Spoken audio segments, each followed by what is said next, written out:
এই জগতের ভিতরে আপনাকে আমাকে সৃষ্টি করেছেন, উদ্দেশ্য আছে কি নাই বলেন? আমাদের অস্তিত্ব কোথায় ছিল, কোথায় আমরা ছিলাম, কোথায় আছি, যাব কোথায়, এই চিন্তা কি আমরা কেউ করি?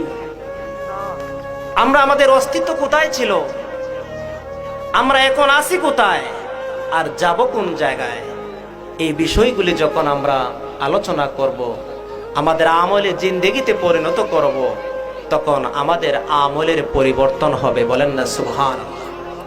প্যারা হাজিরিন, এই জগতের ভিতরে আল্লাহ পাক সর্বপ্রথম কিয়ামত পর্যন্ত যত মানুষ এই পৃথিবীতে আসবে, সমস্ত মানুষ সর্বপ্রথম সবার আগে তারা ছিলেন আল্লাহ পাকের কুদরতের জগতে। বলেন না সুবহানাল্লাহ। আমরা প্রথমে কোন জায়গায় ছিলাম বলেন? আল্লাহ পাকের কুদরতে। সেখান থেকে কিয়ামত পর্যন্ত যত মানুষ এই যুগে আসবে, সমস্ত মানুষের রূহগুলাকে আল্লাহ পাক আলমে আরওয়াহ, রূহুর জগতে আমরা একত্রিত ছিলাম। বলেন না সুবহানাল্লাহ। আলমে আরওয়াহে রূহের জগতে আমরা ছিলাম।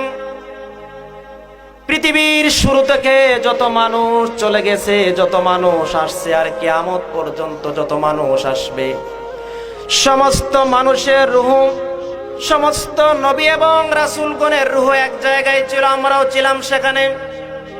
সমস্ত রূহুর মিলন মেলা জনসভা আল্লাহ রাব্বুল আলামিন করিয়েছিলেন। আল্লাহ রাব্বুল আলামিন ওই রূহুর জগৎকে সেদিন প্রশ্ন করেছিলেন, আলাস্তু বিরাব্বিকুম, আমি কি তোমাদের প্রভু নই? আমি কি তোমাদের মালিক নই? সবার আগে আল্লাহ পাকের এই প্রশ্নের জবাব যে রূহ মুবারক দিয়েছিল, সেই রূহ মুবারক হলো আপনার আমার নবীজির নূর মুবারক। বলেন না সুবহানাল্লাহ।